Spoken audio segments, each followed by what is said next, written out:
বসন্ত না যেতে যেতেই হুট করে কেমন গরম পড়ে গেল।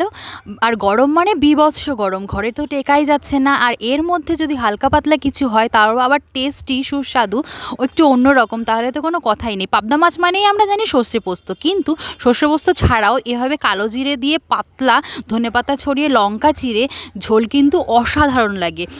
আর সবসময় তো এরকম অনেক মশলা দিয়ে সবজি তরকারি খেতে ভালোও লাগে না, অনেক সময় এরকম পাতলা খেতেও কিন্তু দারুণ লাগে, অসাধারণ লাগে। তো তার জন্য রেসিপিটা দেখতে থাকো। প্রথমে দেখো বাজার থেকে অনেক বড় বড় এই পাবদা মাছগুলো নিয়ে এসেছি আজকে। তারপরে সেটাকে ভালো করে ধুয়ে নিয়েছি, নিয়ে হলুদ নুন মাখিয়ে একটু ভেজে নিয়েছি। আর তো প্রচণ্ড ফাটছিল, আমার তো ফেটে কপালেই লেগে গেল, দিয়ে ঠোসকা পড়ে গেল।